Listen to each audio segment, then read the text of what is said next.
ಹೋಟೆಲ್ನಲ್ಲಿ ಇಷ್ಟಪಟ್ಟು ತಿನ್ನುವ ಟಿಫನ್ ಐಟಮ್ ಯಾವುದೆಂದರೆ ಉಪ್ಪಿಟ್ಟಲ್ವಾ. ಇವತ್ತಿನ ವಿಡಿಯೋದಲ್ಲಿ ರುಚಿಯಾದ ಹೋಟೆಲ್ ಸ್ಟೈಲ್ನಲ್ಲಿ ಉಪ್ಪಿಟ್ಟು ಯಾವ ರೀತಿ ಮಾಡೋದು ಅಂತ ತೋರಿಸ್ಕೊಡ್ತಾ ಇದ್ದೀನಿ. ಉಪ್ಪಿಟ್ಟು ಎಷ್ಟೊತ್ತಿಟ್ರೂ ಬೆಣ್ಣೆ ಥರ ಸಾಫ್ಟ್ ಆಗಿರುತ್ತೆ ಮತ್ತು ಪರ್ಫೆಕ್ಟ್ ಆಗಿರುತ್ತೆ.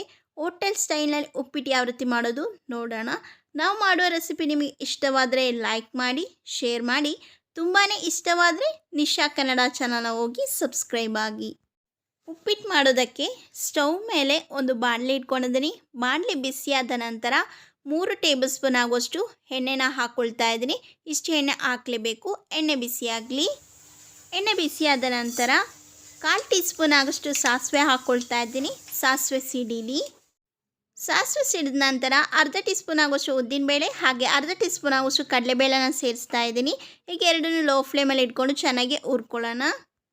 ಉದ್ದಿನಬೇಳೆ ಕಡಲೆಬೇಳೆ ಹಾಕಿದ ನಂತರ 1/4 ಟೀ ಸ್ಪೂನ್ ಆಗೋಷ್ಟು ಜೀರಿಗೆ ಕಾಳನ್ನ ಸೇರಿಸ್ಕೊಳ್ತಾ ಇದ್ದೀನಿ. ಈಗ ಇದನ್ನು ಸಹ ಹುರ್ಕೊಳ್ಳೋಣ.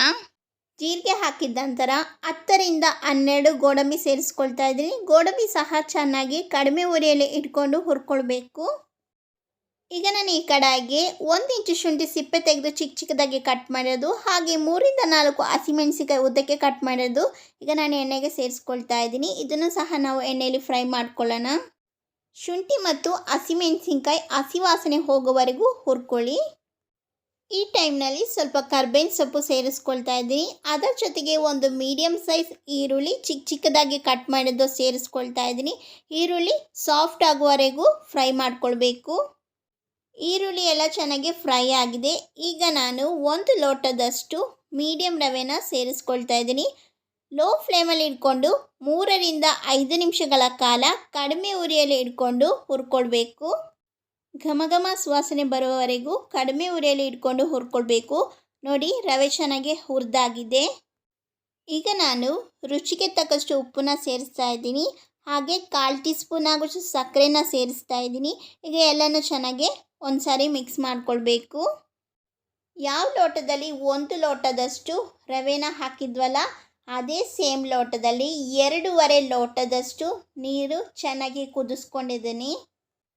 ಕುದಿಯುತ್ತಿರೋ ನೀರನ್ನು ನಾನು ಇಲ್ಲಿ ರವೆಗೆ ಸೇರಿಸ್ಕೊಳ್ತಾ ಇದ್ದೀನಿ. ಅಕಸ್ಮಾತ್ ತಣ್ಣೀರು ಹಾಕ್ಕೊಂಡ್ರೆ ಉಪ್ಪಿಟ್ಟು ಗಂಟು ಆಗಿಬಿಡುತ್ತೆ. ಕುದಿಯುತ್ತಿರೋ ನೀರನ್ನೇ ಹಾಕಬೇಕು. ಲೈಟಾಗಿ ಮಿಕ್ಸ್ ಮಾಡ್ಕೊಳ್ಳಿ. ಈ ಸ್ಟೇಜ್ನಲ್ಲಿ ಒಂದು ಹಣ್ಣಾದ ಟೊಮೆಟೊನ ಚಿಕ್ಕ ಚಿಕ್ಕದಾಗಿ ಕಟ್ ಮಾಡಿರೋದು ಸೇರಿಸ್ಕೊಳ್ತಾ ಇದ್ದೀನಿ. ಹಾಗೆ ಕ್ಯಾರೆಟ್, ಬೀನ್ಸ್, ಬಟಾಣಿ ಮೊದಲೇ ಬೇಯಿಸಿಟ್ಕೊಂಡಿದ್ದೀನಿ. ಅದನ್ನು ಸಹ ಇದಕ್ಕೆ ಸೇರಿಸ್ಕೊಳ್ತಾ ಇದ್ದೀನಿ. ತರಕಾರಿ ಎಲ್ಲ ಹಾಕಿಬಿಟ್ಟು ಲೈಟಾಗಿ ಮಿಕ್ಸ್ ಮಾಡ್ಕೊಳ್ಬೇಕು. ಈಗ ಇಲ್ಲಿ 1/4 ಟೀ ಸ್ಪೂನ್ ಆಗೋಷ್ಟು ಅರಿಶಿನ ಪುಡಿ ಸೇರಿಸ್ತಾ ಇದ್ದೀನಿ. ಲೈಟಾಗಿ ಮಿಕ್ಸ್ ಮಾಡ್ಕೊಳ್ಳಿ. ನೋಡಿ, ಉಪ್ಪಿಟ್ಟು ಸ್ವಲ್ಪ ಗಟ್ಟಿಯಾಗಿ ಬರ್ತಾ ಇದೆ. ಈ ಸ್ಟೇಜ್ನಲ್ಲಿ 2 ರಿಂದ 3 ಟೇಬಲ್ ಸ್ಪೂನ್ ಆಗುವಷ್ಟು ಎಣ್ಣೆನ ಸೇರಿಸ್ತಾ ಇದ್ದೀನಿ. ಈ ಟೈಮ್ನಲ್ಲಿ ಎಣ್ಣೆ ಹಾಕಿದರೆ ಉಪ್ಪಿಟ್ಟಿಗೆ ಒಳ್ಳೆ ಶೈನಿಂಗ್ ಇರುತ್ತೆ. ಹಾಗೆ ತುಂಬ ಹೊತ್ತು ಇಟ್ಟರೂ ಉಪ್ಪಿಟ್ಟು ಸಾಫ್ಟ್ ಆಗಿರುತ್ತೆ. ಈಗ ನಾವು ಮಿಕ್ಸ್ ಮಾಡ್ಕೊಳ್ಳೋಣ. ಉಪ್ಪಿಟ್ಟಿಗೆ ಒಂದು ಸೀಕ್ರೆಟ್ ಮಸಾಲಾನ ಸೇರಿಸ್ಕೊಳ್ತಾ ಇದ್ದೀನಿ. 1/4 ಟೀ ಸ್ಪೂನ್ ಆಗೋಷ್ಟು ವಾಂಗಿಬಾತ್ ಪೌಡರ್ನ ಇದರ ಮೇಲೆ ಈ ಥರ ಸ್ಪ್ರಿಂಕಲ್ ಮಾಡಿ ಹಾಕ್ಕೊಳ್ತಾ ಇದ್ದೀನಿ. ಜಾಸ್ತಿ ವಾಂಗಿಬಾತ್ ಪೌಡರ್ನ ಹಾಕಬಾರ್ದು, ಸ್ವಲ್ಪ ಹಾಕಿದರೆ ಸಾಕು. ಉಪ್ಪಿಟ್ಟು ತಿನ್ನಬೇಕಾದ್ರೆ ಸ್ವಲ್ಪ ಅರೋಮ ಬರುತ್ತೆ. ಅದಕ್ಕೋಸ್ಕರ ಎಲ್ಲ ಹಾಕಿದ ಮೇಲೆ ಮುಚ್ಚಳ ಮುಚ್ಚಿಟ್ಬಿಟ್ಟು 2 ರಿಂದ 3 ನಿಮಿಷಗಳ ಕಾಲ ಲೋ ಫ್ಲೇಮಲ್ಲಿ ಇಟ್ಕೊಂಡು ಬೇಯಿಸ್ಕೊಳ್ಬೇಕು. 2 ರಿಂದ 3 ನಿಮಿಷ ಆಗಿದೆ, ಚೆನ್ನಾಗಿ ಬೆಂದಿದೆ. ಫ್ಲೇಮನ್ನು ಆಫ್ ಮಾಡ್ತಾ ಇದ್ದೀನಿ. ಈಗ ನಾನು ಇದಕ್ಕೆ 2 ಟೇಬಲ್ ಸ್ಪೂನ್ ಆಗುವಷ್ಟು ಫ್ರೆಶ್ ಆಗಿರೋ ತೆಂಗಿನಕಾಯಿ ತುರಿನ ಸೇರಿಸ್ಕೊಳ್ತಾ ಇದ್ದೀನಿ. ಈಗ ನಾನು ಇದಕ್ಕೆ ಸ್ವಲ್ಪ ಚಿಕ್ಕದಾಗಿ ಕಟ್ ಮಾಡಿರೋ ಕೊತ್ತಂಬರಿ ಸೊಪ್ಪನ್ನ ಸೇರಿಸ್ಕೊಳ್ತಾ ಇದ್ದೀನಿ. ಅದರ ಜೊತೆಗೆ 1/2 ಟೀ ಸ್ಪೂನ್ ಆಗುವಷ್ಟು ನಿಂಬೆ ರಸನ ಸೇರಿಸ್ತಾ ಇದ್ದೀನಿ.